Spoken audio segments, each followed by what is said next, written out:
man, we've never been this behind on a shoot before in our lives. Second day, I remember you pulling me outside on the patio in HD and saying, I don't know if we're going to be able to make it through shooting 96 episodes in 4 days. Adorama and Fujifilm sending us all this stuff.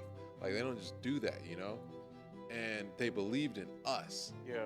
And I'm sitting there and I'm like, I don't think we can do this. Michelangelo directed it. He was the camera operator. He did audio. He did the lighting. So this is day one of doing those 4 rolls.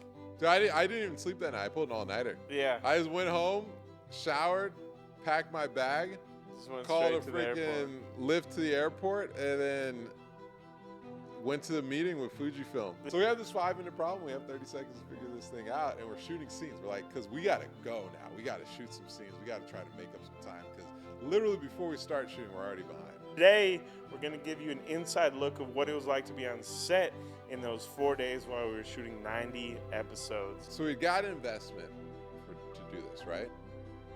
And then Adorama had sent the gear, and they facilitated the relationship with Fujifilm. They sent the camera, all this stuff. And it's like a lot of people believed in us. Yeah. And at that moment, I'm starting to think.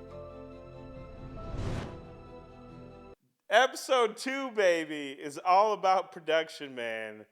On the second day. Ooh, we jumping there all the way into the fire, man. On the second day, I remember you pulling me outside on the patio in HD and saying, I don't know if we're going to be able to make it through shooting 96 episodes in 4 days. Today, we're going to give you an inside look of what it was like to be on set in those 4 days while we were shooting 90 episodes. But before we get into day 2, man, let's start on day 1. Shout out to Adorama and Nanlite for providing the lighting for this production, but we put them on such a time crunch, it got to us late on Monday. So we had to push back our first day of production by 2 hours, man. How were you feeling in that moment? Dude, so we pushed it back 2 hours. We're supposed to start at 11. We called the cast and like, yo, we gotta start at 1. Yep. Because there's no realistic way the lights are gonna be delivered in time, and for us to set up. So we're like, we're still gonna get them in the morning. We'll set them up, and then by 1 we'll be ready to roll.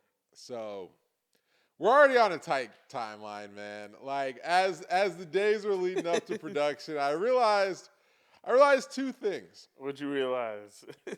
I realized that shooting, at first I was like, of course we can do 96 episodes in 40. Why wouldn't we be? We got these long ass days. We're gonna knock this thing out the park. I was like, what's that? Like, we do 25 episodes a day. We'll have extra time on the last day, you know? I remember that. I remember we're like, this is the 4th day. We're just going to be hanging out. No, we literally said the 4th day, maybe we'll just do like a little cast party. We'll be done by then, you know, all that stuff. Oh, man. So as it started coming up, I was like, oh, wait, no, this might take some more time. This might be longer. So at that point, I'm still like, okay, well, as long as we maintain the right pace, we'll get through this thing, and we should be good. You know, like it's just enough time to get through it. Yeah. And then we did the walkthrough on Sunday. So we started shooting on Monday. We did the walkthrough on Sunday after the set designer had set everything up, right? Yep. I remember looking at the space. And I had ideas for how to light this space since, like, the table read. Yeah. And I was looking at the space, man. And I was like, this isn't going to work. Dude. This lighting setup is going to look horrible. Yeah. It's going to look like in last episode I told you, it's more important the lighting than the lens choice. I think the lighting is the most important thing for the look of something. Like, you know, you can talk about depth and all that stuff, but the single most important thing is the lighting. And I realized what the issue was. We needed to light a scene, not a shot. So in our commercial work and a lot of that stuff, a lot of times we're lighting shots. Yeah. Because we're not shooting whole scenes, especially scenes we got to come back to throughout this whole story. We're lighting shots that we get a few shots and we move on, maybe to a whole new location. We just light a few shots there, then we've completed the video. So I was like, this lighting setup I thought I was going to do is just not going to freaking work. And I remember being there and we were in the spot and I was just like, what do we do? Oh, What the man. heck do we do? So the set designer's like, oh, I did this for this spot, and I remember you and HD were there, and you guys were filming some BTS. And I'm just looking at it, I'm like, what the? We got to shoot this thing tomorrow, and the lights aren't even here because we are supposed to set up on Sunday too. Yeah. So I was like, okay, I got to go and study lighting, learn some new tricks and tips, and figure out what to do The night before. the night before freaking production. Yeah. So I went in, was like cramming for a test, man. I watched hours, like went back to the crib, watched hours of freaking lighting tutorials and videos on how to light scenes and all that stuff. Shout out The Wandering DP. That was the main channel I used. And if you guys want to check out how to light, his channel is absolutely phenomenal for that. He really breaks down how to get deep into lighting. So that's where I used. And I was going into a bunch of his videos, and I was like, oh, shoot. Okay, I think I know how to light. By the end of the night, I'm like, I think I know how to light this. But then we wake up the next day, and the lights aren't there. Yeah. It said it was supposed to get there between 8 a.m. and noon the night before. Yeah. So we're like, hey, maybe it'll come. Maybe it'll be at the beginning part of it. 8 Yeah. a.m. hits, it's not there. 9 a.m. hits, it's not there. Noon hits. Well, 10 a.m. hits, and I'm like, I just got to go to set and start setting up as much as I can. So then you're there, and I'm like, okay, I'll wait here for the lights because someone has to bring the lights to set. So I'm waiting for the lights. The 11 hits, then it changes to like, could be here by 1:30 or 1:25 or something. So it's like, dang, like we told people to get there. Like we're going to start shooting at 1. The lights might not even be here till 1:25. We still have to set up the lights. I'm still like not fully figured out how I'm going to set these lights out. There's things I need to test out. Yeah. And time is just bleeding, man. Oh. Bleeding. Remember, we're supposed to start shooting at 11. And it is bleeding. And then 1 o'clock gets there. The lights are not there. Yeah. You call me up. You're like, yo, man, let's switch. You should come to set. I'll wait for the lights. And I was like, all right, cool. So I'm like, yo, I'm going to give it like 7 more minutes, man. Maybe something will happen in 7 minutes. So I wait. 1:05, lights aren't there. 1:07, lights are. I got to go. So I leave. You get to set, because I was like, at least if you're on set, you could be adjusting the camera, doing the audio, doing something. Something. I'm sitting there, I'm like, I feel helpless. Yeah. There's nothing I can really do at this moment in time that is like productive. No, legit. And so I was like, I don't want to stress out the talent who realizes like, oh, we're late and we're running late, you know? So I was like, let's just switch. Yeah. So when I was driving to set, I look at the lights, like the tracking info for it. Now it says arrive by 8 p.m. Yeah. I'm like, oh my gosh, this is, we're screwed. We're just about to lose a whole day. Like we're just done, you know? So I think I called and I was like, yeah, the light said by 8 p.m. now. So you're like, maybe I'll go to the FedEx store or something and see if I can get it.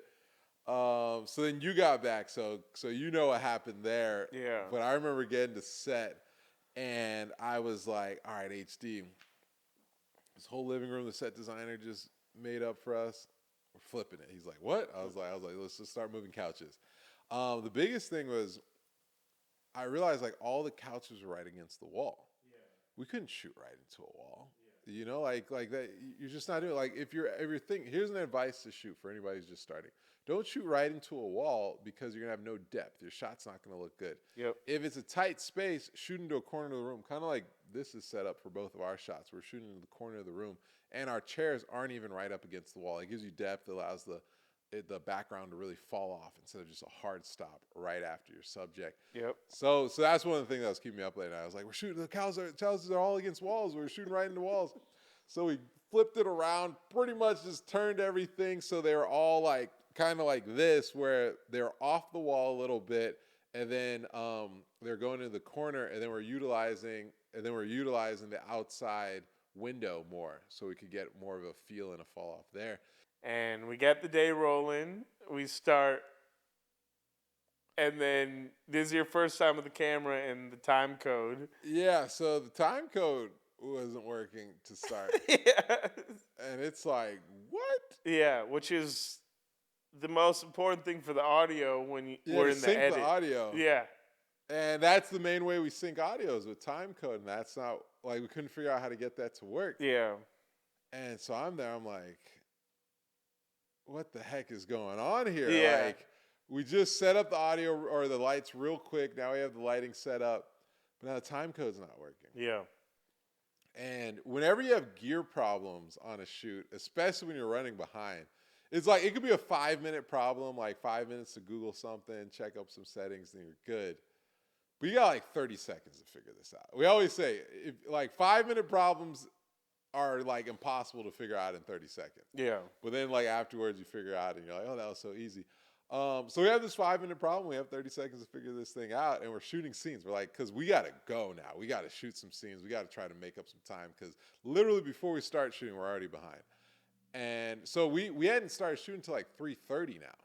So we are 4.5 hours behind. Yeah.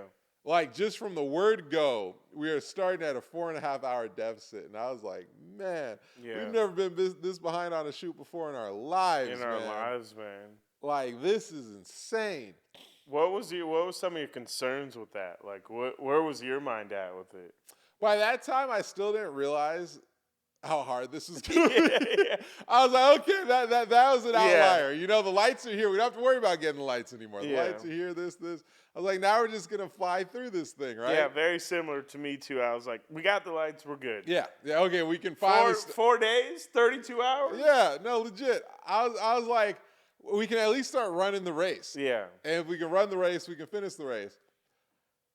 And then we're in that day, and it's just like things are moving in molasses, man. Yeah. Like, we start shooting the scenes in the living room, and we think we're going to get through like 20 episodes plus today. Yeah, we had 21 mapped out for the first day. Yeah. And I was still thinking, I was like, man, we can just power through these things. And they just take so long. Yeah. Like the in-between time, the this, that, and a big part of it was that was our first time, or that was my first time directing it. Yeah. Something like this. So I didn't really know how to lead the cast and stuff so we can get on the next episode, then the next episode. You know, like I was kind of there, and I was like, wait, why are we taking so much time in between? Where, as you know, there's like stuff you do to keep the pace going. Yeah. So we're taking a ton of time in between episodes to shoot them, the takes and all this stuff. You can just tell it's not flowing the way, you know, we were expecting this thing to flow. Yeah. And here's the juxtaposition though. When we were shooting, it was great. The cast performance was on point. The shots were looking great. Everything was working.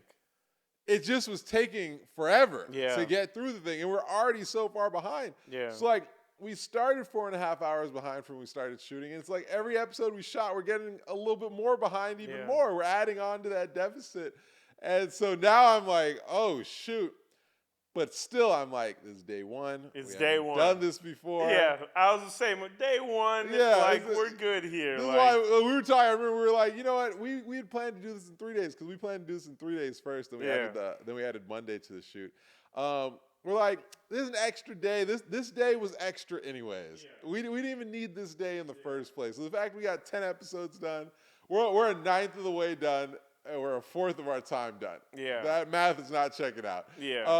We're like, the fact we got 10 episodes done, we're ahead. We're ahead of how we would. We got 12 episodes done on day one was the final number that we got. 12. Yeah. And I was like, we could do this still. Yeah, no, legit. I'm like, it's fine. It's fine. Like we're gonna learn from it. We're gonna adapt. We're gonna be great. So like I'm still thinking, okay, that was an outlier day. Yeah. We're not going to start from such a deficit, and then once we really start going, we're going to get rolling. So one thing you all should know was Michelangelo directed it. He was the camera operator. He did audio. He did the lighting. So this is day one of doing those 4 roles, and there's probably more in there I'm forgetting. Yeah. But those are the 4 main things, which is typically usually like 4 to 7 people to handle all that. So day one, how are you feeling about all that? Day one, I'm feeling good in terms of I feel like I'm learning a lot. And I just feel like, because this happens to us a lot of times, we get in a situation, we really adapt pretty quickly, right? So I'm like, I'm gonna get even smoother with all these operations going forward, you know? So, dude, I was feeling optimistic after day one. I was feeling tired. It's tiring to do all those things at once because you Yeah. gotta like. It's not like you're moving the light at the same time you're shooting, but you're keeping all that in mind. Mm-hmm. As I'm shooting the shot, I'm like, does the light hitting her face the right way? Does it seem like there's gonna be an audio problem? Between each episode, cut the things, rename the audio tracks, all that. Yeah. Like it's a lot of stuff you just got to keep in your mind at once. And you have to. It's like you're focused for the whole time. It's not like okay, a little spurt and then you're chilling, and then a little spurt then you're chilling. It's just like no, you are on fucking focus for the whole time. Yeah. Yeah, and I think it was just impressive to watch, and because it's like a lot of people get tired and they lose focus and they forget the audio, or they just settle on the lighting. They're like, yeah, we're good. Like, it's good enough, you know? Yeah. So commend you on that. And then from my perspective, day 2 I was worried about, and that's what we'll jump into now. Okay, so just here's some context with day 2. So day 2 was we had the 4 main actresses, then we had the main supporting male actor, then we had 2 kids added to the day. And that day we were using to shoot everyone out of the extras or the supporting cast. And so we're like, we can't necessarily do it chronologically. Yeah. And we didn't understand the impact hair and makeup and continuity would have yet until this day. Yep. And so going into it, I remember in the morning, I was like, the only thing I could think to do production-wise is like, hey, let's try to get what episodes we're shooting today in what order.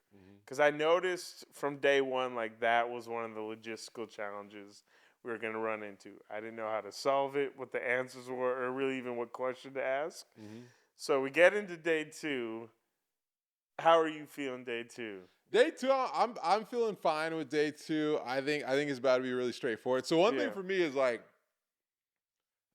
when I'm in the moment, I'm not gonna think too much about the next moment. So in day 1, I'm not like, oh, day 2 is gonna be a logistical nightmare and stuff. I'm like, I gotta get through day 1, and then after day 1, in between day 1 and day 2, I'm like, I gotta get rest. Yeah. All we had time to do was go home, is break down the set, go home, sleep, wake up, get to set.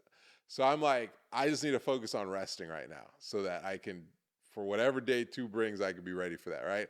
So honestly, walking into day 2, I wasn't that worried because I hadn't really thought about it. Which is a completely different mindset to me. I was walked in there, I was like, we need to figure some things out early so we don't get bent over often. So we get into it. Again, kind of delays on the start time. Yep. Just based on... We're like an hour and a half late to start on that one. Just based on like makeup and some logistical things and all that. So we start shooting. Where's your mind there? So I'm like, so we start shooting. We're shooting James and Denise outside. Yep. We're just knocking out all their daylight outside scenes. And I'm like, this should be quick. Like, these are not super long scenes. They're one location. Like, these are simple, right? 2 people, and they take forever. Maybe like an hour and a half, 2 hours. Yeah. Where it was supposed to take, I was thinking it was going to be like 45 minutes. I'm like, uh-oh.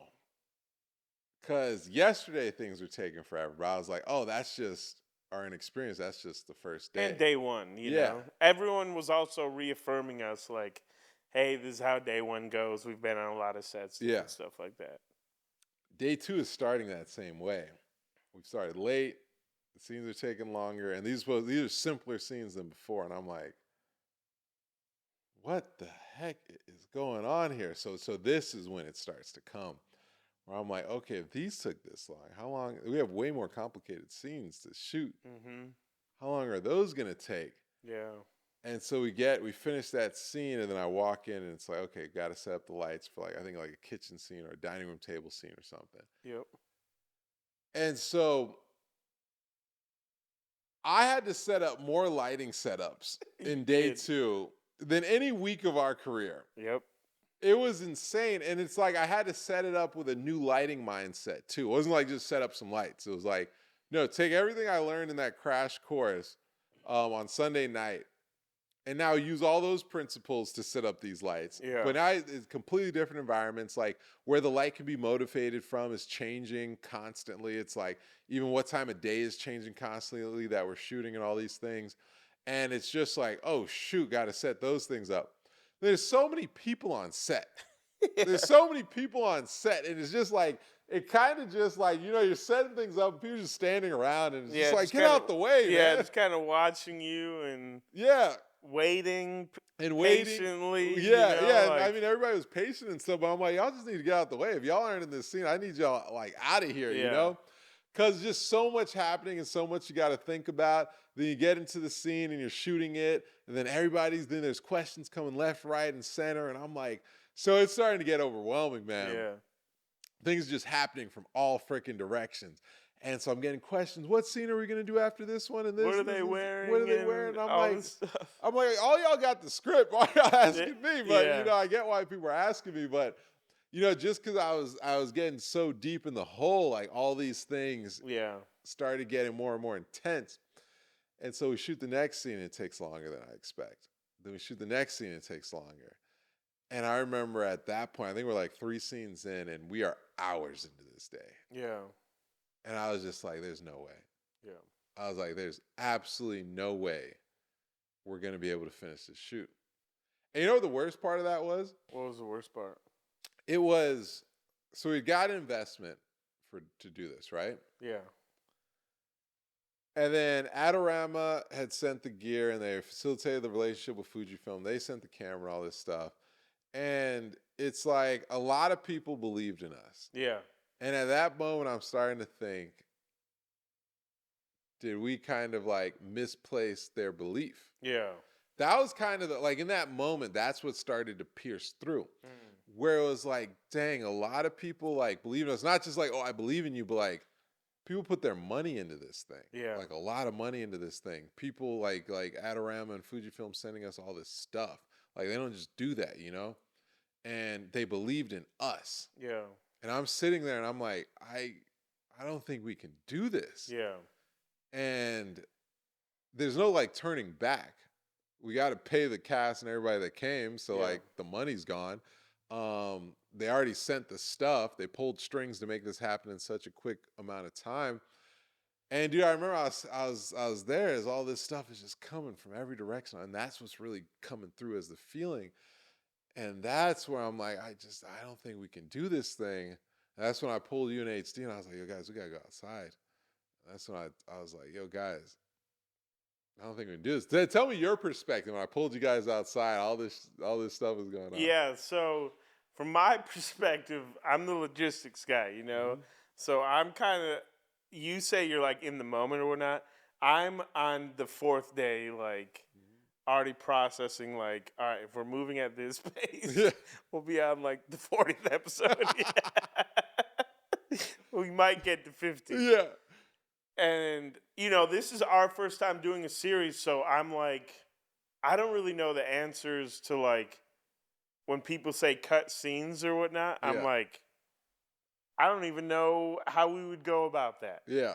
It's funny because my belief was in you, because I'm like, anytime that I've like doubted that something will work out in the career of the Cork Bros, you always had the answer. Yeah. And it was just something I wasn't seeing, And so I'm like, I was doubting, like, to start the day, I was just, because, I have this ability in my mind to, like, see the day and know, like, I told you even in the pre-production process, the things I'm worried about is makeup, when people are eating and when people are leaving. Yeah. And those were like 3 things that really came to play, but so I could like see it, but I don't necessarily know how to adjust for it. Yeah. This is our first time doing it. Yeah. And so I'm like just sitting there and I'm like concerned, and then you pull me outside and you're like, I saw something I never saw in your eyes before, which was like fear and stress. Yeah. Like you're very even keeled, and even outside that, just positive, and like we could do whatever, And we had gone into this being like, oh yeah, day 4, we're just gonna kind of hang out. We throw a freaking good party, man. Yeah, we're just gonna have a party with everyone. And then I saw that, and I was like, uh-oh. Because, yeah, that day was moving with molasses too, you know? Yeah.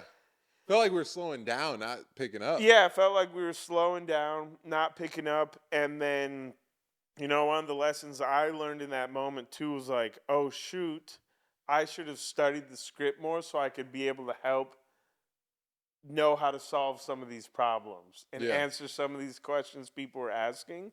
Because a lot of the questions they were asking was based on me having knowledge, like a full in-depth knowledge of the script, which I didn't. I had an understanding of the story, Yeah. but not like broken down. So I'm like, oh shoot, I'm underprepared now because I should be able to help more on this.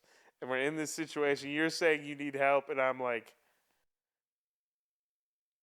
at first, I just want to tell you, like, I don't fucking know why you want to do 96 episodes.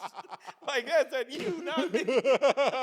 But, because, we all have this internal thing where we just want to fight and be like, try to prove ourselves or whatever. And so I kind of, like, was, like, actively fighting that off. Yeah. And I was just like, I think I led with that. And then I took a step back and started thinking of, like, all right, you're the production guy. I'm the logistics guy. Mm-hmm. The problem we're having right now is not production.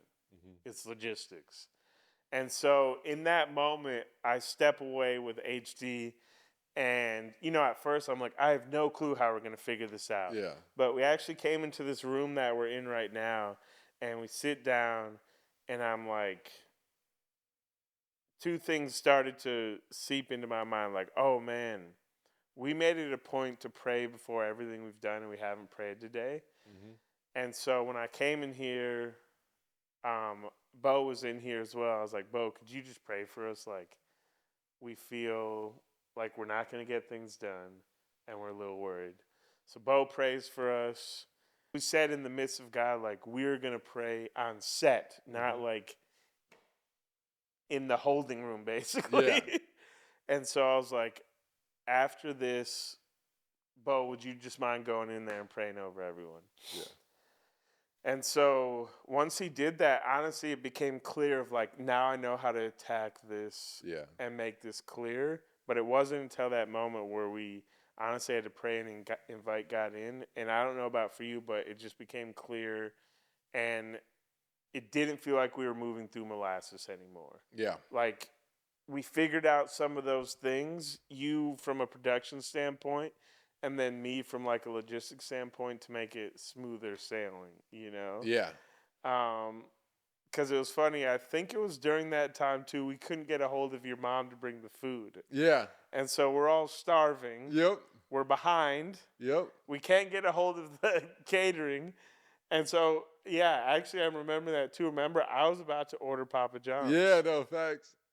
And I was like, this is the last thing I want to do right now because, to your mom's credit, she made what a lot of people say is the best food that they've ever had on set. Yeah. And so there was just like a lot going on, but I'm just like, I can't lose faith and I can't bring a negative energy because once people see you and I lose our energy, we lose the day. Facts. And so in that moment, I made a decision that no matter what, I'll keep the energy and keep the faith, And so that's really what was coming forward for me. But it was hard. Like, I was fighting tooth and nail to do that, And I strategically had to come outside and step away every once in a while because I'm like, this is overwhelming, But, as we have done in our career many times, we figured it out together, Yeah. No, it's true, man. That was a freaking rodeo on day 2. Oh, we got put through it. We got put through the fire. But yeah, no, after we did the prayer, came back and it had a whole different energy. It was not necessarily super fast after. Yeah. It wasn't like everything got just sunshine and roses, but we were able to get through day 2. Yep. And like we had to get through what we had to get through on day 2. And we had to go into overtime with Bo and Denise and all that stuff too. And Whitney, our makeup artist. And our Whitney and stuff. But we finished it. Yeah. And we got through day 2. Yep. Now, we were hoping in day 2, after day 1, to pick up some of the slack of day 1. Yeah. And we were unable to do that after day 2. Exactly. We got 18 episodes done day 2. Yeah. So at that point, we're going into day 3, and we need 2/3 of the script. Yeah. We've done 50% of the time, but we've only done 1/3 of the script. And so that's when That still ain't making sense. Yeah, I think that's when everyone started to get worried. But we finished that. We get done with the day. You're driving home. Like, what are you kind of feeling in that moment? So while we're in there, especially before the prayer and stuff, it was like, this is impossible. This is tough. And it remained tough. It remained tough, but it didn't remain impossible, but it remained tough. Yeah. Where, like, it was, dude, that thing was exhausting. Like, it was hard to, like, it is just locked in the whole time. Directing, shooting, lighting, figuring out, making sure people are doing the lines right, making sure the shots right, all those different things, making sure we're still getting the coverage that we need for the shots, not just like just getting through the episode, you know? And it's just, it was so tiring. But right after, I remember driving home, and it just, man, I felt really proud of us.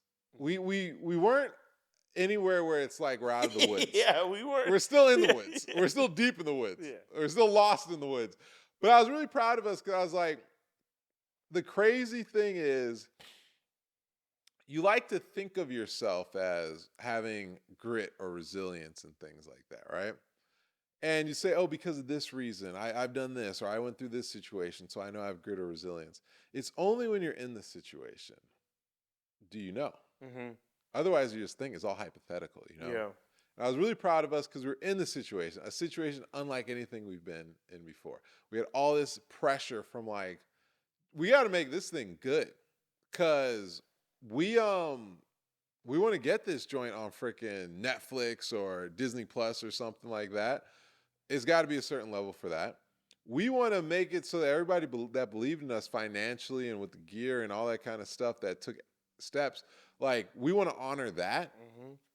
There's a lot of freaking pressure along with the actual things that are happening in reality that are jacking us up.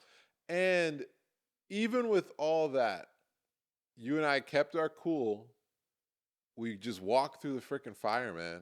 And I was like, we did that. Like, you can't take that away from us. Yeah. You know, regardless of how hard it was, what it felt like, we still went and did exactly what we needed to do throughout that whole time. We were in the middle of it burning. We were in the middle of it burning, man. We said we know what we need to do, and we're just going to keep doing it, even though it doesn't look like it's even really having an effect on how much we're getting burned. Yeah, no, I couldn't agree more. And you know, it's funny. There was a lot of emotions. I felt proud. I felt like nervous for the next day, but it's like, I think to prepare my mind for the next day, I had to focus more on being proud than the logistics of it, you know? Yep. Because I think if you focus so much on the things you're lacking, overwhelm you. It just overwhelms you to a place where you can't move and you feel stuck. So I very similarly was proud of it too, and proud that we didn't give up. A lot of people would just give up or scrap. Like, we've heard stories of people just scrapping projects. It's like, hey, the money just went down the drain, basically. Yeah. But I think you and I both had this mindset of, like, no matter what it takes to move the needle, we're just going to do it, you know? I got a segment called the Production Problem of the Week. So I'm going to give you one of the things we struggle with on set, and I would love to hear how you would do it differently on the next production, which we are starting production number 2. One thing that we learned is that hair, makeup, and set continuity across a lot of episodes is key.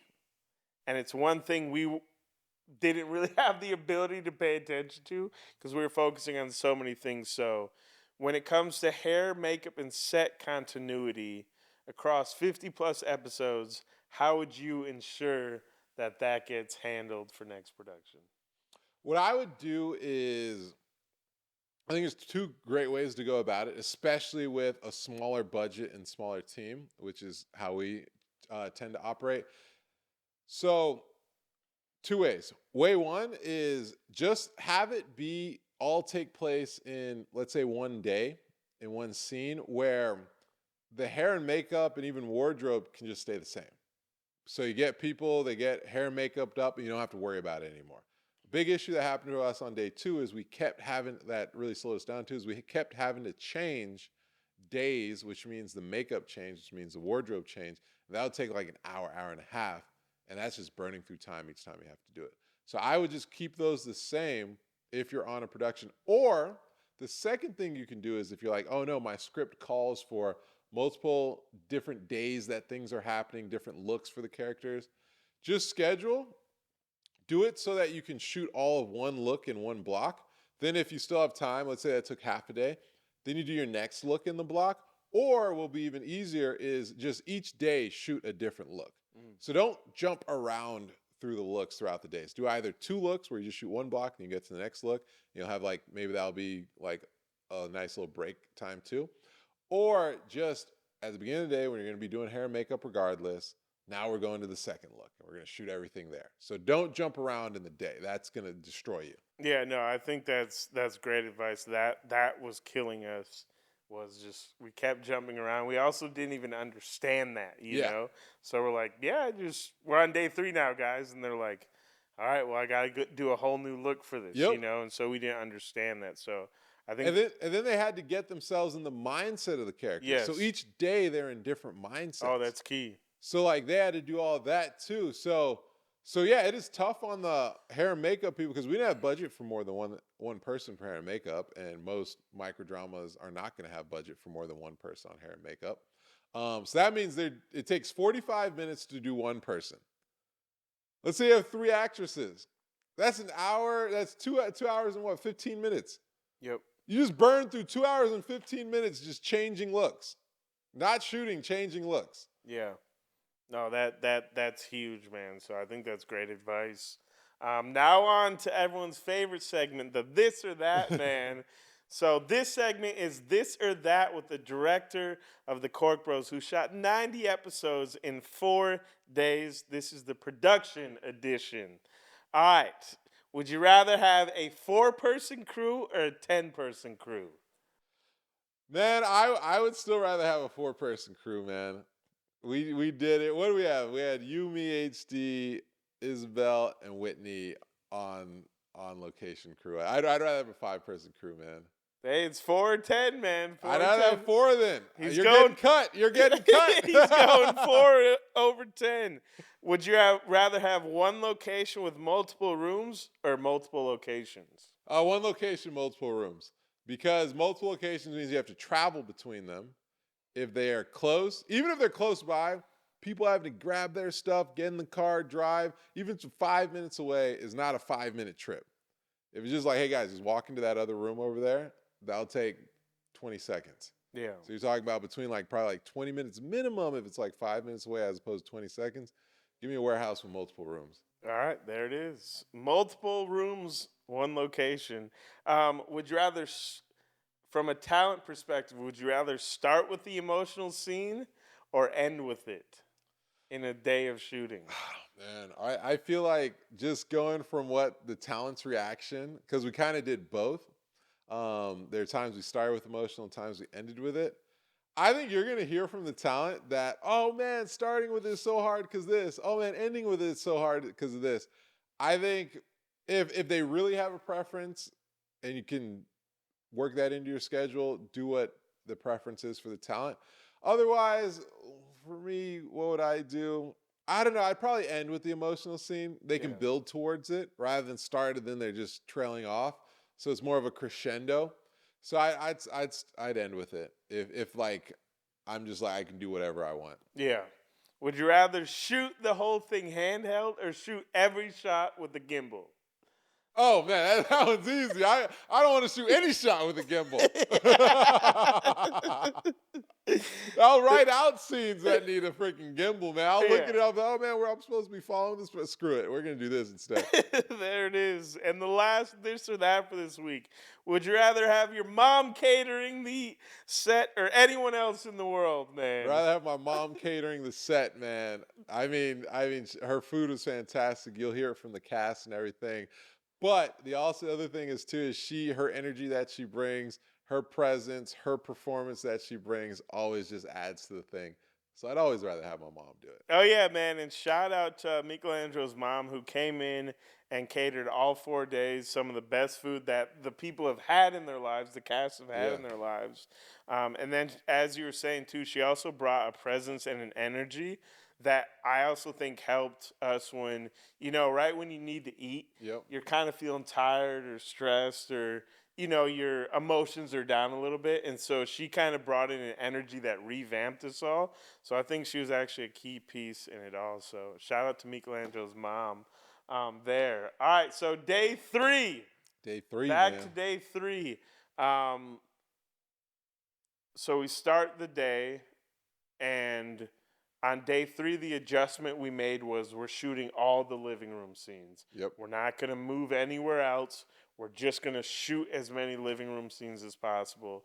So talk about the decision, because that was one of your decisions, was to keep it in just the living room. So, Oh man, hair and makeup and day changes had been kicking our ass, man. yeah, Like, it had been tearing us up. So yeah, so it was like 80% of the script happens in day 2 in the living room. It's like we're not jumping around. We're not like there's some stuff that happens in between that we'll need to go and pick up on day 4, but like we just need to get through as many episodes as we can. Part of it for morale. Like if we can shoot more episodes than we thought today, just because we're in one location, even though we're gonna have to jump around a lot on day 4, yeah, people are gonna think, okay, we can get through this thing. yeah, And part of it is I needed the freaking morale. yeah, yeah, Not just for the cast and the crew. I was like, man, I need to see us do a day where we do more instead of less than what we yeah, planned.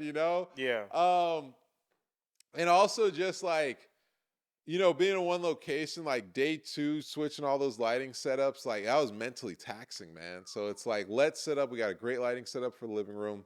Let's just stick to that. Like just keep it as simple as possible yep, so that we can start to get wins on this set because we've not been getting wins yet, especially time-wise. Let's keep it as simple as possible so we can get some wins, and then we'll figure it out from there. yeah. And the funny part is the day didn't start like that. The day called with the cast being like, "Hey guys, we need to talk to you. Yeah. We're gonna do a group call," and we're like, because we knew it. We were like, we knew we were behind. We knew we asked a lot of them with the script. So get on a call. And this is one thing that I think a lot of people can take away. When people, and rightfully so, they were stressed. When people dump that stress on you, as a producer, as a director, we took it upon ourselves to take that stress and carry the burden rather than like blame them for, well, you guys didn't do this or whatever. We just say, hey guys, we hear you. They had some concerns about like the pacing of how much we were getting done, about the script and different things like that. But we handled the call really well. We talked with them, made them feel better, and then honestly just heard them out. I think part of it is they just want to be heard out. So we listened to them. And then the second thing we did is I'm like, how do we start this day off with a win the moment they walk through the door? So I went to the store and got them all flowers. And we gave each one of the cast members flowers as a gesture of like, hey, we're giving you your flowers for like doing a great job, even despite like being behind or whatnot. And I think that really boosted morale and started the day off strong, where it's like, we're starting off great here. And then day 3 is always scarf day. So Yeah. we came in with the scarves. We came in just having a good time with the right energy. And I think that really propelled us through the day. And our goal is to get 40 episodes done, which would have put us at 70 episodes done. And I think we ended up doing 34. Yeah. And so at that point, we've done 64 of 96 episodes. So it seems way more attainable Yeah. um, going into that. Anything else you want to touch on day 3? I mean, I think that was a big thing you touched on too with the flowers and everything. So, day 1 and 2, no matter how much we were in the freaking pit for it, Hmm. we made sure that the attitude and the environment on set was fun, was optimistic, was just a great environment. Like, and also very professional too. Like, hey, we were doing not just you and I, but like everybody from the cast, from the crew, from everybody who's doing great work here. And I think it created a really great team environment where even, well, if you're with a really good team in sports, and you get down by 30, and that's the analogy we're using. We're like, man, after day 2, we're down by 30, but it's only halftime. We Yeah. can make up this deficit, right? Your team's thinking, all right, this is what we got to do to make up the deficit, and they're willing to see it out. But if you have a bad team chemistry and environment, you're down by 30, people have quit. Yeah. They've checked out. They're either on to the next game or the next team or whatever, and that's it, right? Yeah. So we had really maintained a great attitude on set, and there's no benefit to having a bad attitude on set. Doesn't matter how bad it's going. You're not going to make up the deficit if you have a bad attitude. Yeah. But having that great attitude on set where people are feeling like, oh man, we're a team, we're in this together. You get that buy-in. And then when you got to go the extra mile, and to get this thing done, everybody had to go the extra mile. No, exactly. People are really willing to do that. Yeah, yeah. I think that is what really saved it was our attitudes, and I appreciate a lot of the people acknowledging that as well. But also, like as leaders, you still have to follow the leaders' like example, and so everyone did a great job. I will shout out Whitney, who did hair and makeup, but also stepped up and was on slate Yeah. for a while. She was helping us clean. She was Yeah. helping keep a organized set.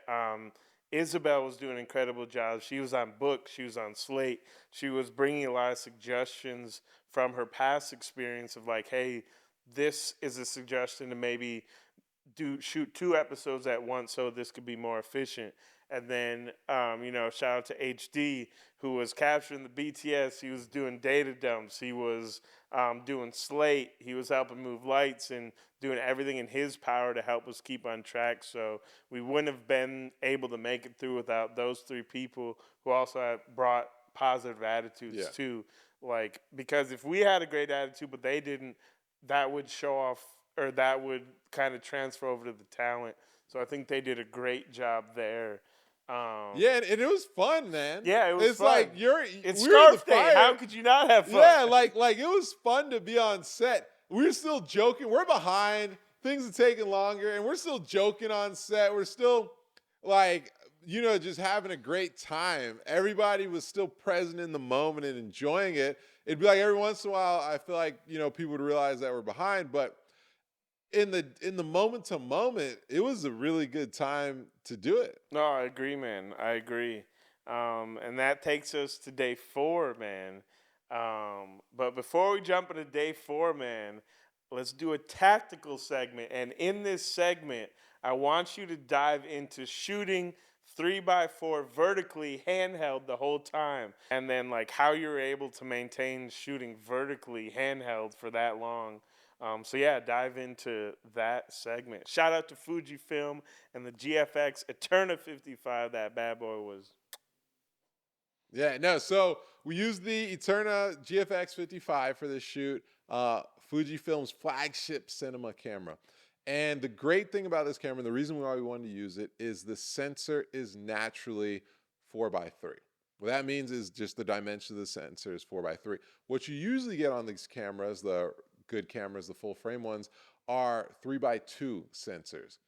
These are slightly different ratios, but when it comes to a vertical thing, any kind of vertical shot, it's a 9x16. So if you just do your math, your algebra, 3x4, when we turn the sensor vertically, so from 4 to 3 to 3x4, becomes 9x12. So we're just losing a little bit up top and a little bit on the bottom. But this is all relative. So ratio-wise, we're getting way more width. And the big thing with shooting vertically is you lose your environment. And that's the big challenge all of us have when we're trying to make cinematic shots with vertical frames is it's just so skinny. It's so hard to see it. Yeah, you can see the person, and if they're standing or something, you can get a good shot of them, but you can't really see anything around them. And the more you try to get wide, just the more headroom that comes. But by having that be 9 by 12 instead of 9 by 16, the 9, aka the width, is actually a bigger value compared to the height. So in your shot, the equivalent shot, you're getting way more environment with it. So I think, honestly, the vertical frame should be 9 by 12 instead of 9 by 16. It just makes more sense cinematically for these things. And that little part you're losing up top and up bottom, we're so used to losing it when we're watching movies and things like that. You always have things get cut off. On YouTube, they do this thing where they just crop out the top and the bottom when you'll see them actually, sometimes they do in the middle of the video when they're trying to show a more cinematic thing. Yeah. And we're fine with the top and bottom getting cropped out. So thinking about this, I was like, oh, we're going to be fine losing that. Usually it's just text from whatever app the thing's on anyways that's there. I remember in the commercial world when we deliver things 9 by 16, they'd be like, oh, these are the dead zones. You can't put anything important there. Yep. So if nothing important can go there, why do we even have it Yeah. when it's just making it skinnier? Yeah. So that was the whole concept behind 3 by 4 is you get your ratio to give you more width compared to your height, but it still looks good and native on the phone. So therefore, you can solve the issue of not having enough environment in your shot. The beautiful thing it did, and we noticed on the Fujifilm Eterna, is that it not only gave us a little bit more width, it gave us a lot more width relatively compared to what you're getting by 9 by 16. This allowed us to go from just having one person or maybe a little bit of a second person in the shot. We had shots where we had 3 and 4 people in the shot, and it looked incredible. So that was a big reason why I did it. I was like, I want to make this look as cinematic as possible. I want to make it look as immersive as possible, where the environment really starts to play into the story.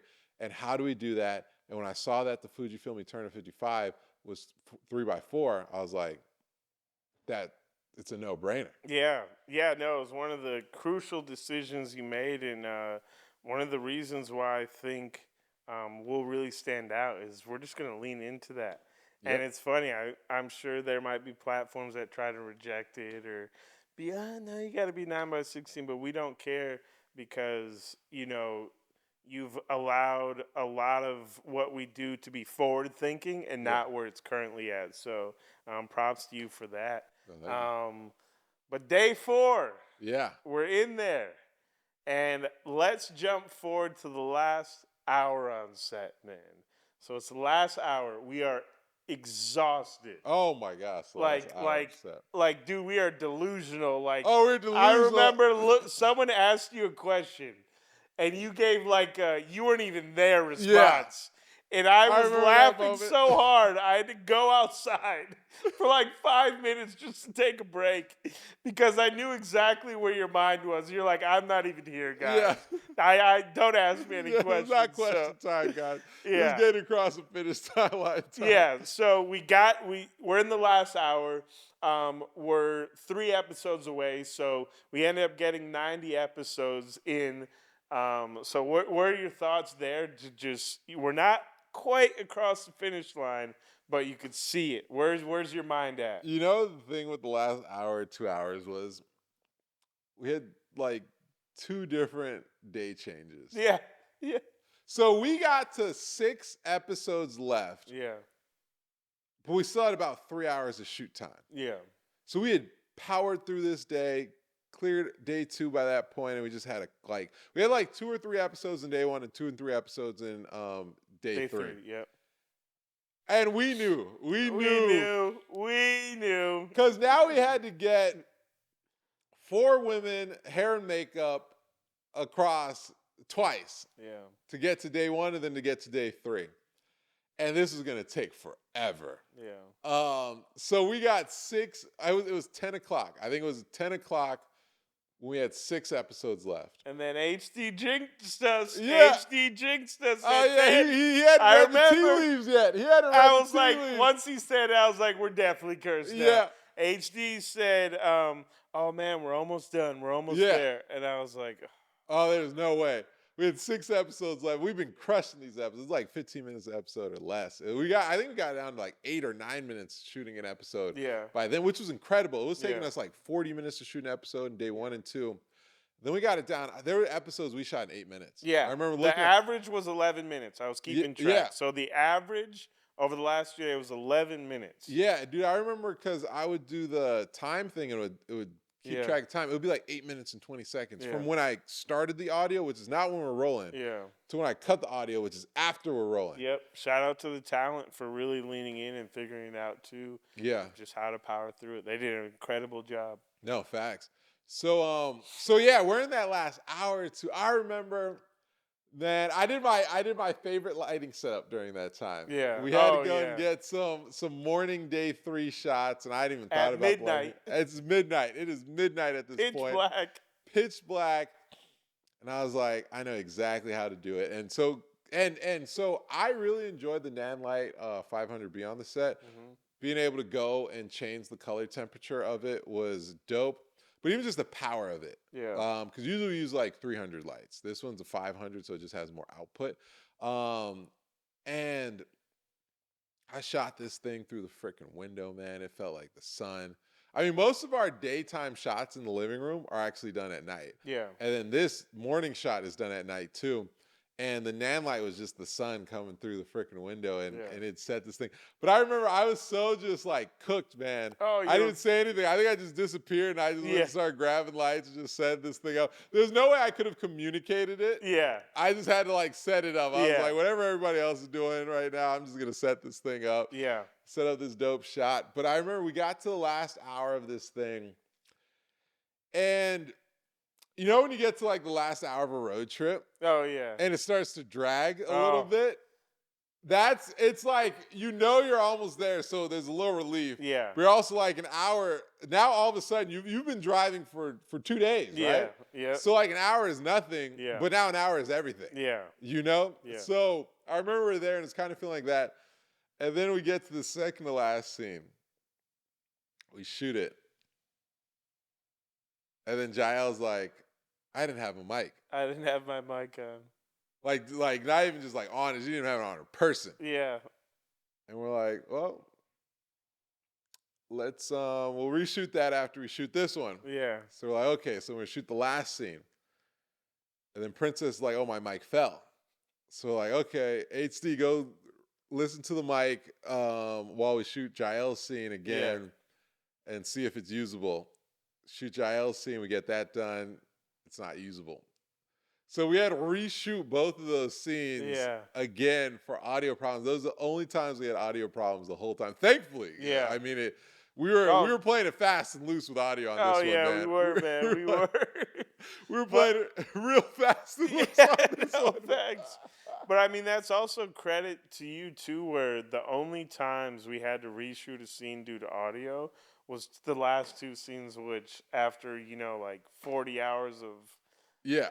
40 hours plus being on set in 4 days, like, that's huge. So we had those problems, but then there's the moment. There's the moment, dude. You shot the last shot. The favorite words. And then you called that's a wrap, baby. How did you feel in that moment, man? What was like some of the things you were feeling? Dude, I remember we called this a wrap. Everybody kind of huddles around that center table in the living room. Everyone, cast and crew is there. And like, I had thought, because you're kind of anticipating it, right? I thought it'd be like, oh yeah. Dude, I was so drained at that point, man. I was just kind of like shell shocked. I was like, we just went through that, man. Yeah. Like, it was kind of like shock more so than like rah, rah, rah in that specific moment. I remember you're going around like asking people how they felt. You started with me, and I was like, I gave you some lukewarm. Oh, yeah, I thing. knew You what just to kept do it there. I moving was for a like, second. let me go to everyone else. Yeah. We'll circle back. Yeah, it took me a second to really, really absorb it, man. Yeah. Because, dog, you're in the arena. You're running this race for so long, and it's so hard. And for most of it, even after day 3, I didn't think we were going to finish this thing. Yeah. Because we didn't get as far as we thought. We realized day 4 we need to do more than we did day 3, but we knew we had the outfit changes. Yeah. So we're like, what the heck, man? So, dude, I was just like, Like right as soon as I was just like, it was kind of like I didn't even really, it hadn't even hit me that it was done. It was kind Yeah. of done, but it hadn't hit me that it was done.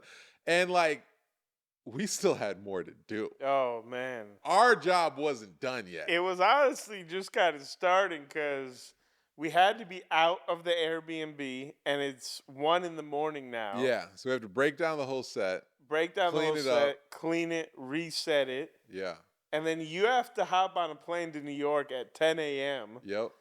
to deliver Fujifilm their return a camera because they needed it. That next day, and we finished at 1. So they sent us an overnight shipping thing, but everything's closed.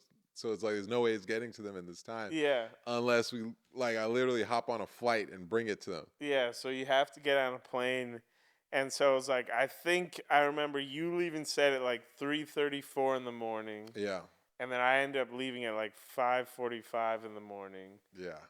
And it was just like, Dude, I didn't even sleep that night. I pulled an all-nighter. yeah. I just went home, showered, packed my bag, Just went called a straight to the airport. freaking Lyft to the airport, and then went to the meeting with Fujifilm. Yeah. Because I was like, it was. I remember we were talking right after. It was like we had finished, and usually you can just release, right? Yeah. We're like, we can't even release yet because No. we knew as soon as we like, it's like your body when it knows Yeah. it needs to be on, Yep. it'll go further than you think it can go. But as soon as you're like, we're done, Yeah. you're done. No, exactly. You're gonna crash out. Yeah. And it was like, I remember thinking, I was like, I cannot release until after this meeting with Fujifilm because this is our first time meeting them in person. Yeah. So like, we got to go and show out in the Yep. meeting. You know, it's not just delivering the camera. No, exactly. And so it was like. So I remember like when we called a wrap, it was like this. The watch hasn't ended, man. No, exactly. The watch has like everybody else is done, but We're just kind of, we have a 5th day of production. yeah, we got another lap, man. Yeah. Yeah. No, I was feeling the same way because, I had to, one thing about us is we're going to leave a place better than we found it. Yeah. And so that was important to me that we like clean this place and like get it ready because it's an Airbnb of JJ, who is someone who invested in us, provided the space and all these different things. So I'm like, I cannot leave this in a bad place. Then as I'm breaking down, I'm like noticing people are forgetting things. Oh no. And so the next day, I got to sleep at like 6 in the morning. But then I had to wake up, I had to meet with the set designer at like 10 a.m. And so it's like I also did not get any sleep. I got like, 2-hour nap, but it was like. And when you know you got to wake up soon after, you can't really sleep that well. Yeah, you can't get a deep sleep. And so I'd say, man, that weekend was the most exhausted I've ever been in my entire life. Damn. Like, dude, I was cooked, man. Dude, after that meeting, dude, I just slept. I slept like 12 or plus hours after that. Then I was just sleeping for the next like 3 days, man. No, facts. I wasn't talking to nobody. I was just sleeping, man. No, facts. All right, last question, as always. What is one piece of advice you would give to a director directing their first vertical series / microdrama? All right, so one piece of advice I'd give to a director directing their first microdrama or vertical series is make sure you get multiple coverages of a scene. So don't just be like, oh, I'm going to be in the close-up or I'm going to be in this, this kind of shot or that kind of shot. When you get into the editing,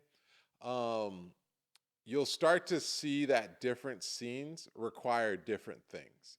So you might have thought, I'm just going to hit these close-ups on this and be done with it. But you're getting there, you're like, oh man, if I could be punched out, if I could be on a wide, if I could see both these people or something, this is what I really need for this moment, for this beat. Like, let me go from this to that. So get multiple coverages of your scene. You don't have to overshoot it, but if you at least have 2 options when you're going into the editing to cover something, that's going to make it so that you can make the editing not just putting it together, but also bring the artistic element into that too. All right, that's freaking great advice. One piece of advice I would give to a producer producing their first microdrama / vertical series is you set the tone on set. So when you're there, do your best to keep positive energy and to make sure that the director feels great, make sure that the production team feels great in terms of like they're feeding off of your energy. And as a producer, you know this, you're going to be one of the most person getting the most stress put on you, but make sure you don't transfer that stress to other people, and just make sure you take moments for yourself also outside where you can kind of decompress and let some of that stress go and get some of your energy back. And I think that will make for a great first vertical series as a producer. Make sure you follow our YouTube so you can get all the insights that we have through our productions and also all the happenings and the current events in the micro and vertical drama space. Boom.